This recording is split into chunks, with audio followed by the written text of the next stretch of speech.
Hello, everyone, and welcome to a new session with the Rights and Responsibilities Awareness Initiative. Today, we do have Carlos Ortiz to talk about statutory accident benefits. It's a very important topic, and actually, we're lucky to have you, Carlos, here. Thank you very much for being here with us. Thank you so much. Thank you.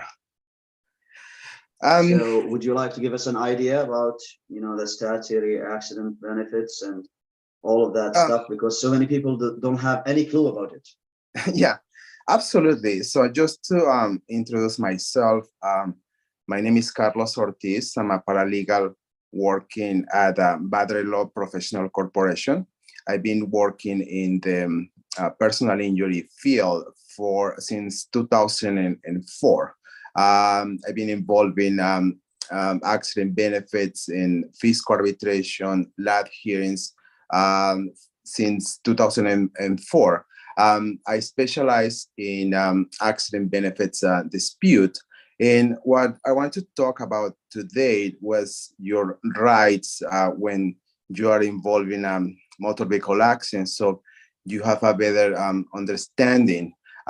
In my opinion, anyone who's involved in an accident needs to reach out to a lawyer or a paralegal to know their rights. Why? Because you need a lawyer who is familiar with statutory accident benefits schedule, so they can explain about your rights. Many things, such as whether you were actually involved in a motor vehicle accident. I mean, something that is sometimes it's not easy to establish. Like if someone was involved in an accident. There was a recent case law from the Court of Appeal where someone fell out of the trailer and he sustained serious injuries. The insurance company denied his application for accident benefits, arguing that this applicant was not involved in an accident under the legislation. The Court of Appeal determined at the end that this person was involved in an accident. There are many situations where, only a lawyer or a paralegal can advise whether you were actually involved in a motor vehicle accident. Anyone can make an application for accident benefits if obviously they were the driver of a vehicle, if they were a pedestrian struck by a car, if they were riding their bicycle and also struck by a vehicle. It doesn't really matter whether you were at fault. The statutory accident benefits legislation is a non-fault legislation. That means that you're covered even if you lost control of your vehicle and hit a tree, even if there was no other vehicle involved, you can still apply for accident benefits. But again, you need a lawyer or a paralegal to advise you whether you were involved in a motor vehicle accident. The first step when you apply for accident benefits is to complete an application for accident benefits, the OCF-1. This government form where you're going to provide the insurance company with basic information to determine your entitlement to accident benefits. And again, it's really important that you ask a lawyer or a paralegal to complete this form, because if you submit the application for accident benefits to a wrong insurance company, that may cause a delay on your claim. So you need to make sure that you send your application to accident benefits to the correct insurance company. So after you send the application for accident benefits, you need to ask your family doctor or your treatment provider to complete a disability certificate. The disability certificate is the form where that the insurance company needs in order to determine whether you are disabled and whether you are entitled to certain benefits, such as income replacement benefits and non-earner benefits. So it's important that you submit the application for accident benefits and the disability certificate 30 days after the accident. If you submit this form after 30 days, the insurance company might be entitled to deny your benefits because you submit these forms 30 days, more than 30 days after the accident. Again, it's really important for you to ask a lawyer or a paralegal to complete this form and to submit this form within the time required by the legislation. I mean, I have seen cases where people they don't know about this 30-day period to submit these forms, and they submit the forms months after the accident or a year after the accident, and that will cause a delay in payment of their benefits, or the insurance company just simply denying benefits because these forms were not completed or they were not submitted within the time required in the legislation. So I mean, time is crucial when applying for accident benefits. You need to ask a lawyer or a paralegal to complete these forms right away to send it to the insurance company, so you can apply for benefits and get these benefits. So the first step is to complete the application for accident benefits, and then the disability certificate. And once you submit the disability certificate, the insurance company can determine what type of benefits you can apply. And that depends on your employment circumstances at the time of the accident. If you were employed at the time of the accident, or if you worked 26 weeks before the accident, you might be entitled to claim income replacement benefits. You can claim 70% of your pre-accident gross income for as long as you are unable to perform the essential tasks of your employment. So you need an employer's confirmation that needs to be completed by your family doctor, where they're going to specify your pre-accident income. That form needs to be signed by your employer and by yourself. And in addition to that, the insurance company may request for their income information to confirm your income, basically. So you may need to submit pay stubs or other income information to confirm what was your income at the time of the accident. Under Section 33 of the SABS, the insurance company has the right to request any information to adjust your file and to assess your entitlement to accident benefits. This information may include income tax returns, pay stubs, hospital records, notes and records of the family doctors. Under Section 33, this is something that the insurance companies are entitled to request. And this is something that many people don't understand. That the insurance company has this right, to request all the information that they need in order to calculate accident benefits. And you may need to provide medical records, hospital records, income information. And again, if you have a lawyer or a paralegal, your representative can request this information from your family doctor, from the hospital, and send these records to the insurance company so you can get your benefits right away. So this is with respect to income replacement benefits. And someone can be disabled from performing their job based on many reasons. So not just physical impairments, but also someone can be disabled due to psychological impairments or neurological impairments. So if, for example, if someone is suffering from a concussion and their job requires them to work in a computer to do like office work, someone with a concussion might find difficult, to perform the task of his or her employment. And another example, if someone sustains an orthopedic injury, such as a tear or a fracture, and this person pre-accident employment requires him or her to perform a physical job like a laborer or someone who performs something physical, someone with a physical orthopedic injury might find difficult to perform this job. So that being disabled from performing your job can be based on many disabilities. Can be a orthopedic injury, or a psychological impairment, or a concussion. So this is when people claim income replacement benefits.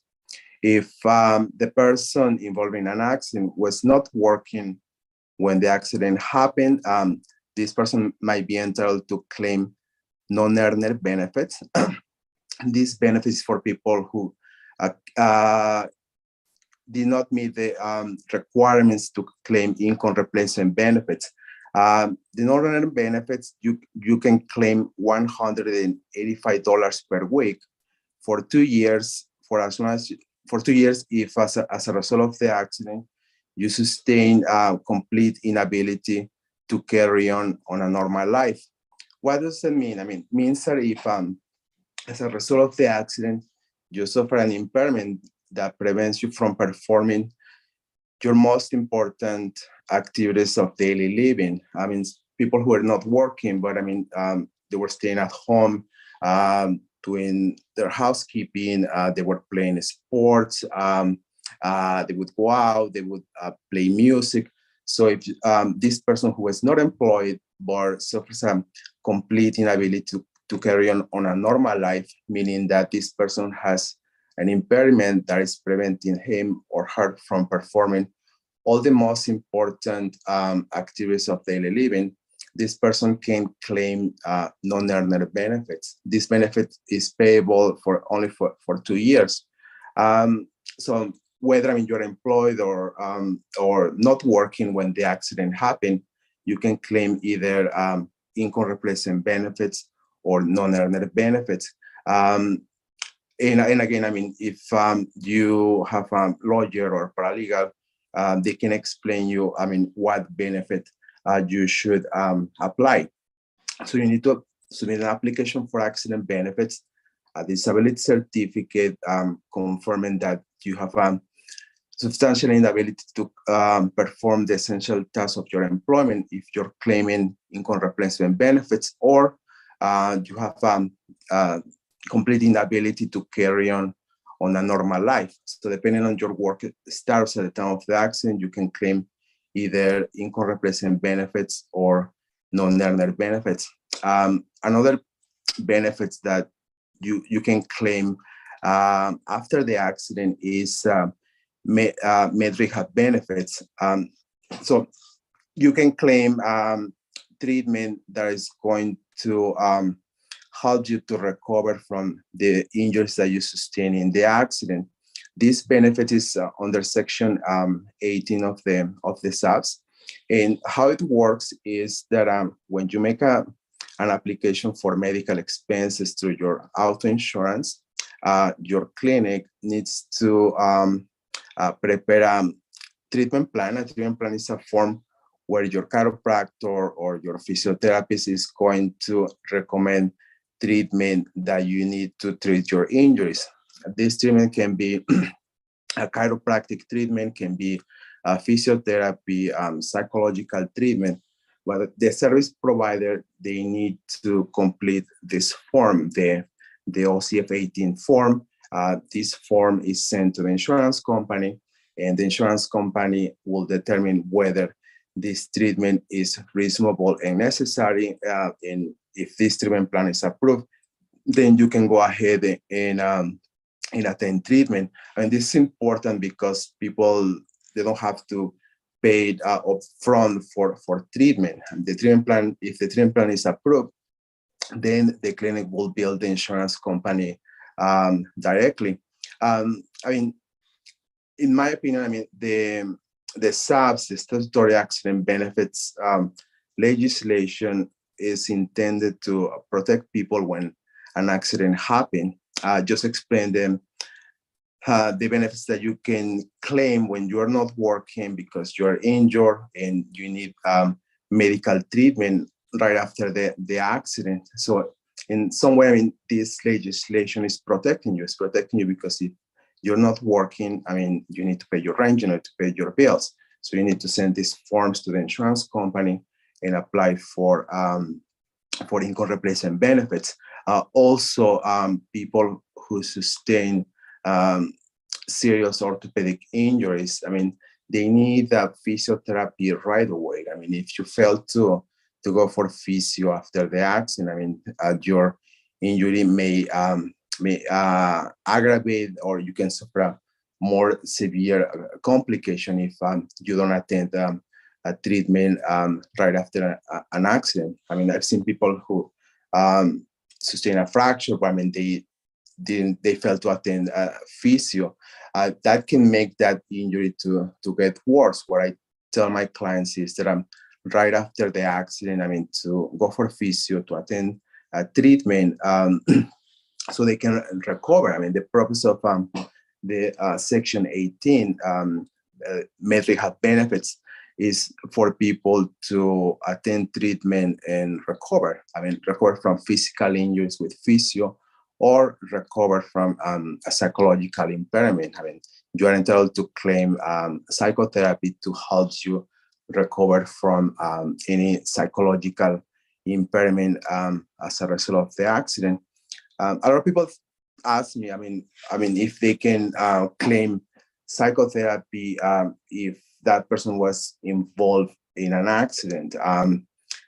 People who are unable to do the things that they used to do before the accident, like playing sports or doing their housekeeping, watching a movie, going out with their families, people who sustain a physical injury often suffer from the depression.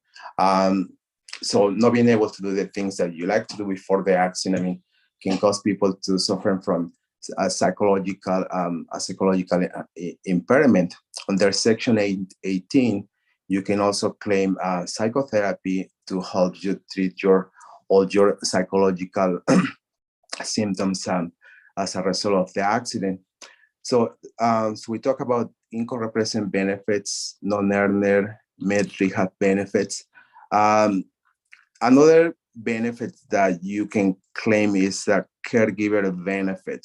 However, you can only claim caregiver benefits only if, as a result of the accident, you sustain a catastrophic impairment. Before 2010, I mean, people were able to claim caregiver benefits. However, after 2010, only if as a result of the accident, you sustain a catastrophic impairment. The definition of a catastrophic impairment is in the legislation. It's people who sustain a severe orthopedic, psychological, or neurological injury right after the accident, or after 2 years if they suffer a combination of physical and psychological impairments that amount to 55% of impairment of her whole person. So only if you sustain a catastrophic impairment, you can claim caregiver benefits, meaning that someone will perform your caregiver activities and then submit these expenses to the insurance company. Another benefits that only people with a catastrophic impairment can claim is housekeeping expenses. Before 2010, before the changes in the legislation, people were able to claim a housekeeping expenses, meaning have someone to help them with their housework, because that person was not able to perform their housekeeping activities. So they had someone to do their housekeeping, and they were able to submit these expenses to the insurance company. But I mean, again, only if as a result of the accident you sustain catastrophic impairment, you can claim housekeeping and caregiver expenses. So this is another question that a lot of people ask me. They believe, that if they are injured, that they should have someone to help them with their housekeeping expenses. But again, only if as a result of the accident, this person sustain a catastrophic impairment. Another benefit that people can claim is attendant care. So you can claim attendant care benefits if you need someone to help you with your personal care, such as dressing, undressing, preparing meals, and take you to medical appointments. So you can claim these benefits if you sustain an injury that is not a minor injury. For example, if you sustain a complete tear of your shoulder, your knee, or if you have a concussion, something that is not considered a minor injury.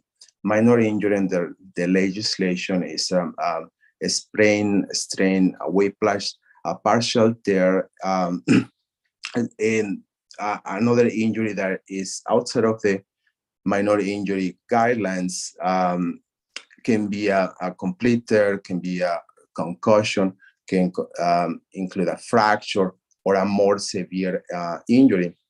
People with this type of injuries can claim attendant care. So you can have a PSW to go to your house and help you with your personal care, or you can have a family member to assist you with your personal care. And if your family member or a friend is helping you with your personal care, this person can claim attendant care benefits, or only if, as a result of providing personal care for you, this person sustains an economic loss. For example, if your spouse or your brother, your son, was working when the accident happened, but this person, the person who is helping you with your personal care is working less hours or quit his or her job because he's at home providing personal care for you, this person can claim that economic loss. So if they are receiving less income compared from before the accident, if they're working less hours because they're at home taking care of you, you can claim that economic loss without the auto insurance. The process of claiming attendant care is that attendant care is calculated based on a Form 1. So you need to ask your lawyer or paralegal to arrange for an occupational therapist to go to your house and determine the amount of attendant care that you need as a result of the accident. Well, this is something that an assessment that your lawyer or paralegal can arrange for you. So you need to have in-home assessment to determine the amount of attendant care and to determine whether you need attendant care as a result of the accident. Then you need to submit all the expenses from your service provider and proof of that your service provider sustained an economic loss as a result of providing attendant care for you. But again, this is a benefit, that in my opinion, you need a lawyer or a paralegal to guide you through the process as to how to claim attendant care benefits, making sure that you have an in-home assessment and that all the information that the insurance company needs to pay your attendant care benefits is provided to the insurance company, such as an in-home assessment, attendant care expenses, and proof of economic loss. So we talk about the rights and the claims that you can claim under the statutory accident benefits. However, in order to obtain these benefits, I mean, you also have obligations under the legislation. I mean, in order to obtain these benefits, the insurance company has the right to request, like I talked before, to request information that is necessary to adjust your claim and pay benefits. The insurance company, they have the right to arrange for an insurance examination to determine if you meet the disability test to claim these benefits. So if the insurance company arrange for an insurance examination, you have to attend this assessment. Failing to attend an insurance company can affect your entitlement to benefits. The insurance company has the right to deny benefits or to stop benefits if you fail to attend an insurance examination, or if you fail to provide information that the insurance company requests to calculate your benefits.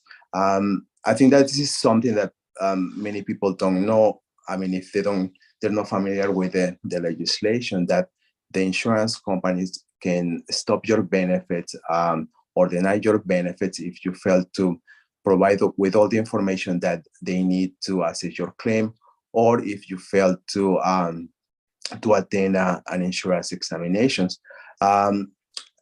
Also, I mean, if you fail to submit the OCF forms within the time limits prescribed in the legislation, it's also another reason when the insurance company can stop or deny your benefits. So that's why I think that, in my opinion, it's important for people to see a lawyer or paralegal and ask about their benefits, because failing to meet the requirements in the legislation can affect your entitlement to benefits. I mean, and this is something important, because if, for example, you fail to submit an employer's confirmation, or if you fail to attend an insurance examination, I mean, the insurance company can stop your benefits or deny your benefits. And I mean, that can affect you financially. I mean, or if one of your family members is helping you with your personal care and you don't know how to apply for attendant care benefits, I mean, your family member may not be compensated, I mean, for all the time that he or she spent taking care of you when you were at home and with an injury, and that person was taking care of you. So in my opinion, it's extremely important for you to see a lawyer or paralegal to help you to complete the forms and to explain you about all your benefits that you are entitled.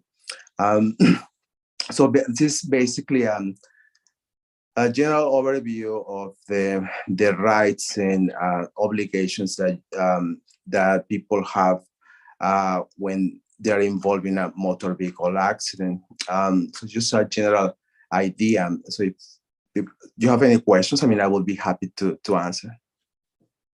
Thank you very much, Carlos. We do have actually some questions. Yes, it seems, we're getting quite interaction here, so which is great, of course. So first question is, what options I may have if the insurance company refuses or denied my application?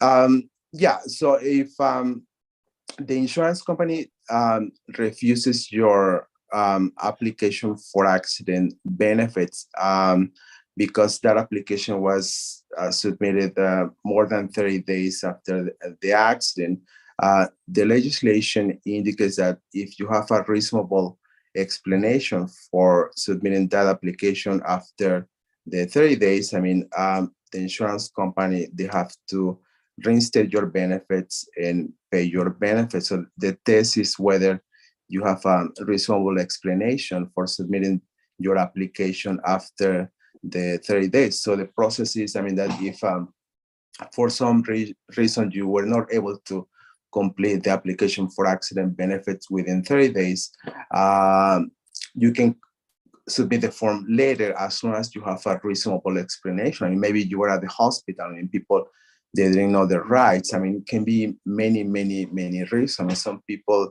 suffer from psychological problems. I mean, they were out of the country after the accident. So, I mean, the test is, I mean, if you have a reasonable explanation for submitting your application after the 30 days, the insurance company have to reinstate and pay your benefits.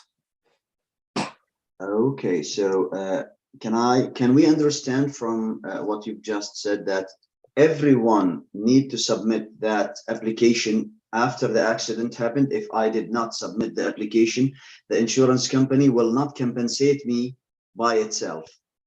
That is correct. I mean, if you submit your application for accident benefits more than 30 days after the accident under the SABS, the insurance company can deny or stop your benefits because that application was not submitted within the time prescribed in the legislation. So that's one of the reasons when the insurance company can deny or stop your benefits if you don't submit the OCF forms within the time prescribed in the legislation. How long it may take to process that application? I know that could be totally different from case to another, but in a general idea, how long usually it takes to process the SAB application? Yeah, under the SABS, the insurance company, they have 10 days to respond to any application for benefits. Under Section 36 and under Section 38, they have to either pay a benefit or they can arrange for an insurance examination to determine if that person is entitled to the benefits that they apply or request information, more documents or medical records under Section 33. I mean, to assess the claim, to determine the amount of benefits or whether that person is entitled to the benefits that they're applying. So after 10 days, the insurance company, they have to provide with their response to an application for accident benefits. So it's 10 days. I mean, that period, can take longer. I mean, if the insurance company requires that person to provide with further information, or if they require that person to attend an insurance examination to determine his or her entitlement to accident benefits. But it's 10 days, the amount that they have to respond to an application. So if my case was not solved by the insurance company and I have to go to the judicial authorities in order to claim my rights, how long that case might take from your experience?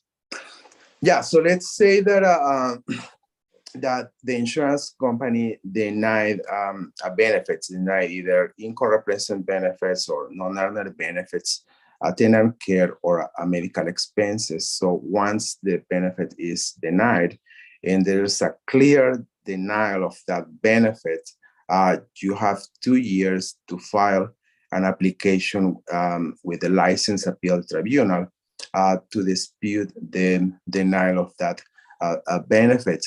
And again, it's really important that, you consult with a lawyer or a paralegal to make sure, that you submit your application with the tribunal within 2 years.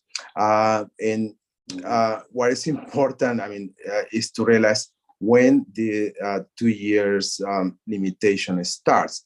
It can start like right after you submit your application for accident benefits. Let's say that you submit an application for accident benefits and the insurance company denies your benefits based on the information that is on the application. They can say, you know what, I think that you're not entitled to claim certain benefits like income replacement benefits, non-earner benefits, or attendant care. Based on the information in the application for accident benefits, the insurance company can deny the benefits, and then the 2-year limitation can start. There's some case laws like that the 2 years limitation starts since a denial of a benefit even if there is no disability certificate, even if the person has not attended insurance examinations, just with information in the application for accident benefits, if that benefit is denied, that can trigger the 2 years. I mean, that this person has to file an application with the License Appeals Tribunal to dispute the denial of the benefits. So it's really important for people to understand that they only have 2 years to dispute that denial of benefits. Many people, they don't know about this 2-year limitation. So I've met people that they had an accident and they never applied for accident benefits, or they applied for accident benefits and the benefit was like 4 years ago, and long after the 2-year limitation expired. So it's extremely hard, to dispute a denial of a benefit if you file an application after the 2-year limitation.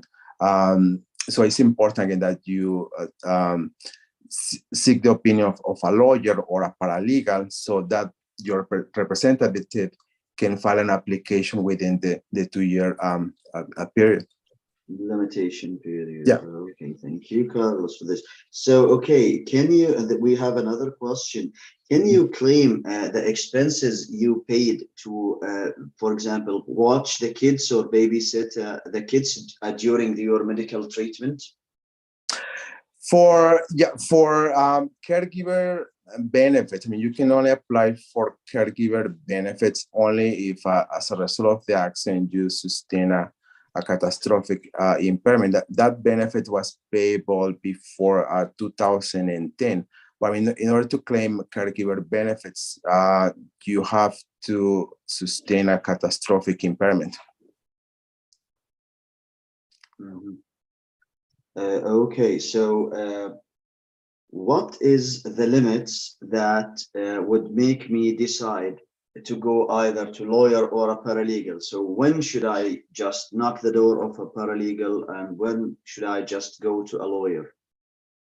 Yeah, that's an important question, because a paralegal cannot represent a people who sustain a catastrophic impairment. So if as a result of the accident, the person sustained a catastrophic impairment, only a lawyer can represent this person. So even if there is an indication that this person sustained a catastrophic impairment, only a lawyer can represent that person. So the test, as to whether to see a lawyer or a paralegal is whether, that person sustained a catastrophic impairment. So that's the scope of practice of lawyers and paralegals. Only lawyers can represent someone who sustained a catastrophic impairment. So it's not like a monetary amount, but it's rather, the type of injuries, that this person sustained as a result of the accident. Yeah, so what I understand from your answer, that it's not about, it's not related to the limitation of the paralegal scope, which is 30. Okay, well, no, thank you very much, Carlos. Please, please go ahead. Yeah, it's not like a monetary limit. Like a small claims court or superior court of justice. We see in other types of law. The scope of practice in personal injury is whether the applicant sustain a catastrophic impairment. So if that person sustain a catastrophic impairment, only a lawyer can represent this person. A person who sustains a catastrophic impairment is entitled to claim extended benefits. So the amount for med rehab expenses can be $1 million combined medical and attendant care benefits.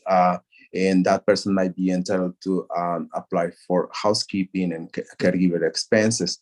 But again, it's not a monetary limit, it's just the injuries that this person sustained as a result of the accident. Because being being catastrophic is just entitlement to extended benefits. That means, I mean, that this person has extended limits in their policy to claim benefits. I mean, you still have to prove entitlement to the benefits that you're claiming, that med rehab or attendant care or housekeeping and attendant care. Mhm. Well, thank you very much, Carlos, for all of this useful and beneficial information. This is actually concludes the questions I do have, being, saying that. So I would like to thank you very much for your time and for being here with us. And I would like to wish everyone to be safe and away from accidents as much as they can. And we wish all the best to everyone. Thank you very much for being here with us today, Carlos. Yeah, so if someone is involved in an accident, I mean, you can call me and I'll be happy to help them to navigate through the process. My name is Carlos Ortiz. I work at Badr Law Professional Corporation. My phone number is 613-695-4443. Extension 212, and my email address is carlos@badrelaw.com. Thank you everyone for your participation, and I really enjoyed this conversation.